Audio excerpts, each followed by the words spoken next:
بقول بزرگ علماء کے انکلوڈنگ آیت اللہ قاضی طباطبائی، علامہ طباطبائی، کتنے لوگوں کی ریاضت اللہ سبحانہ و تعالیٰ اسی میں قرار دیتا ہے کہ اگر کوئی ایسی بات کہی گئی ہے کہ جو آپ کے دل میں بڑی بری لگ رہی ہے اور آپ چاہتے ہیں سامنے جواب دیں لیکن فقط اللہ کی خوشنودی خاطر چپ ہو جائیں، فرمایا کہ اللہ تعالیٰ نے تمہاری عبادت اسی میں رکھی تھی.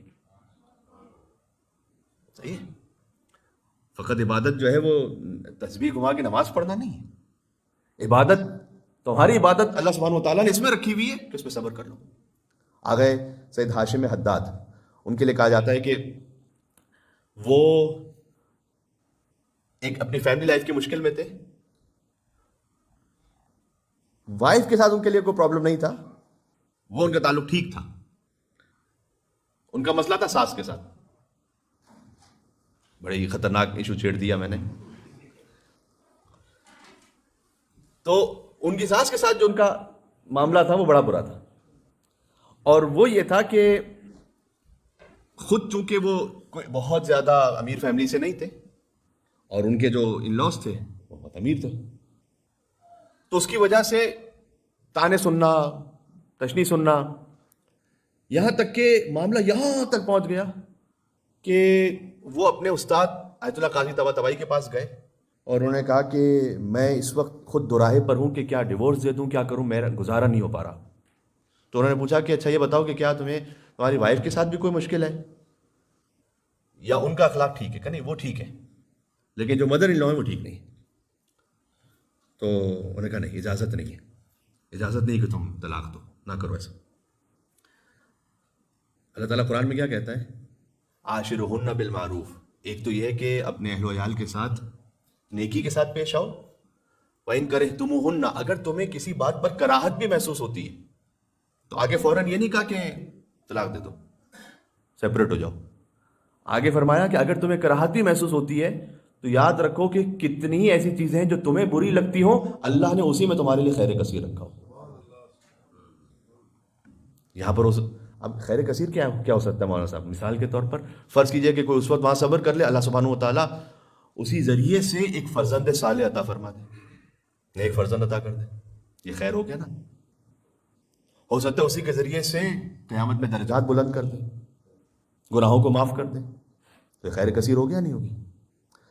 تو کہتے ہیں کہ میرے استاد نے منع کیا تو میں نے کہا کہ ٹھیک ہے. اس کے بعد انہوں نے کہا کہ تمہاری عبادت یہی ہے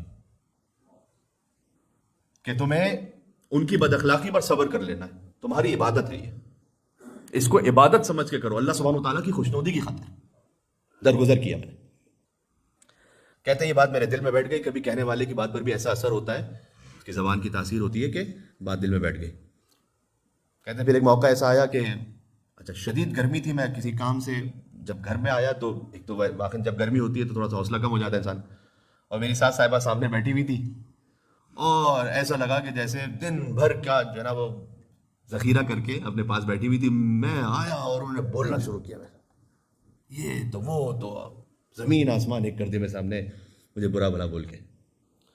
مجھے اپنے استاد کی نصیحت یاد آئی. میں خاموش رہا، صبر کرتا رہا. بہت مشکل ہو رہا تھا اس وقت ضبط کرنا، لیکن میرا ضبط کرتا رہا. کہتے ہیں کہہ کے میں باہر نکلا بس یہ صبر کر کے. جیسے ہی اپنے اس صحن سے میں باہر نکلا تو میں نے دیکھا میں ایک نہیں ہوں، میں دو ہوں. ایک ہاشم حداد کی ایک نورانی شکل ہے وہ ایک طرف جا رہی ہے، اور میری ایک عام کیفیت ہے وہ ایک طرف جا رہی ہے. یعنی مجھ سے ایک نورانی جو کیفیت ہے وہ دو ہو گیا ہوں میں نے یہ محسوس کیا خود ہی. اور جتنی بھی وہ بری باتیں کہہ رہی ہیں وہ اس طرف جا رہی ہے جو میری ایک خاکی صورت ہے. نورانی طرف کچھ بھی نہیں جا رہا، وہ ایسے ہی ہے. کہتے ہیں یہ میں نے جیسے ہی دیکھا کہ ایک صبر کرنے کا نتیجہ کیا نکلا، فوراً میں واپس پلٹا اور اپنی ساس صاحبہ کے پاس آیا اور میں نے ان کا ہاتھ چوما. میں نے کہا بہت مہربانی آپ کی، بہت شکریہ. تو مجھے تعجب سے دیکھنے لگی.